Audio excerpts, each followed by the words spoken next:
సిద్ధపరిచేయమని, అందుకు వ్యతిరేకంగా పోరాటం చేసిన దురాత్మకారులను లయపరిచి మీ సంఘాన్ని వధువు సంఘంగా సిద్ధపరచమని నజరేయుడైన యేసు నామం పేరట ప్రార్థన చేయించి మీ చేతులకు అప్పగిస్తున్నాను పరమ తండ్రి. అందరి చిత్తం గట్టిగా ఆమేన్. అందరి చిత్తం గట్టిగా ఆమేన్. అందరి చిత్తం గట్టిగా ఆమేన్. అందరి చిత్తం గట్టిగా ఆమేన్. అందరి చిత్తం గట్టిగా. ఏమంటే రాత్రి నుంచి భోజనం అడుగులు ఎత్తలేదు కదా, అయిపోయిందా? ఆశీర్వాదం తెలిపోవడమే. ఏం చెప్తారు చూడండి. ఓకే, నాకెందుకో కన్వీనర్ గారి మనసు కొంచెం ఇబ్బందిగా అనిపిస్తుంది, అందుకే నేను ఈ సమయాన్ని ఆయనకి ఇస్తున్నాను. నాకు అనిపిస్తుంది ప్రియ దేవుని బిడ్డలారా, నాకు చాలా దుఃఖంతో నిండింది ఆ మాట. ఈ శుభ పరిమాణంలో కొట్టి తమ్ముడు జరిగిస్తాడు, జరిగిస్తాడు. కొట్టమంటే అది జరిగిస్తాడు, జరిగిస్తాడు, జరిగిస్తాడు. ఎందుకని ఇలాంటి అందరి సహకారం ఉండాలి కానీ, నా తండ్రి సహకారం ఉండాలి కానీ జరిగిస్తాడు.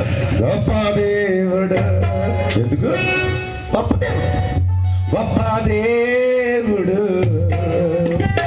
మీరు కాముగా కూర్చొని మఠాలు వేసేసి ఇంటికి వెళ్ళిపోతానంటే కుదరదు. అప్పట్లో చూపించండి.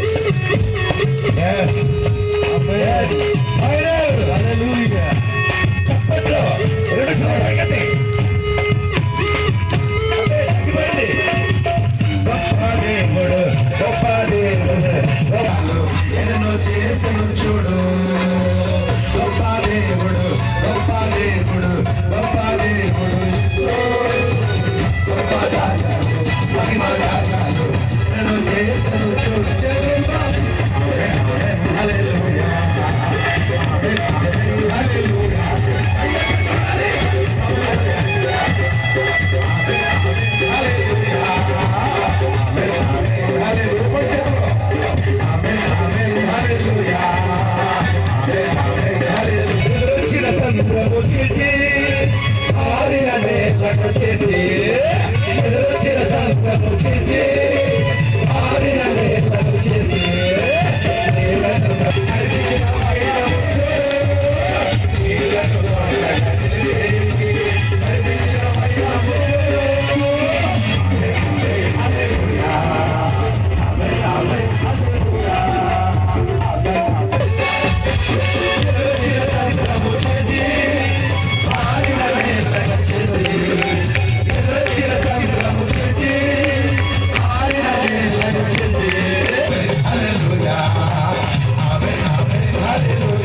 చప్పట్లతో ప్రభుని మహింపరుచుకుందాం. సంఘము కట్టబడాలి, సభలు జరగాలని ప్రార్థన చేద్దాం. ఎందుకంటే ఈ రోజున ప్రియమైన దేవుని మన గుప్పిళ్ళు విప్పి ఇద్దాం, ప్రభు కోసం పని చేద్దాం. దేవుడికి ఇచ్చి ఎవరు చెడిపోలేదు, ఇవ్వకుండా ఎవడో బాగుపడలేదు.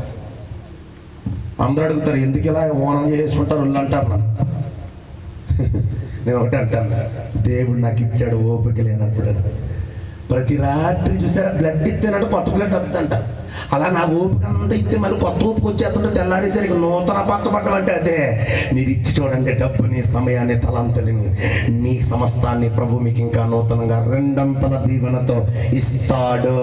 ఒకవేళ ఈ రోజు ఈ 2-3 రోజుల్లో మీకు ఒకవేళ ఇవ్వలేకపోతే ఇచ్చేయండి, మీకు రెండంతల దీవెన కావాలంటే. అది ట్విస్ట్. కొట్టి చప్పట్లు గట్టిగా, కొట్టి చప్పట్లు, కొట్టి చప్పట్ల, కొట్టి చప్పట్ల, కొట్టి చప్పట్ల. ప్రభుకి మహిమ కలగాలి, ఈ ప్రాంత వాసులకు ఆశీర్వాదం కలగాలి, ఈ సభలకు ఇంకా ఆశీర్వాదం రావాలి. ఈ కుటుంబాన్ని, సంఘాన్ని, మీ యొక్క జీవితాలు నా దేవుడు రెండంతలుగా నన్ను కూడా దేవుడు దీవించును గాక. ఆమేన్, ఆమేన్, ఆమేన్. దయచేసి కూర్చోండి.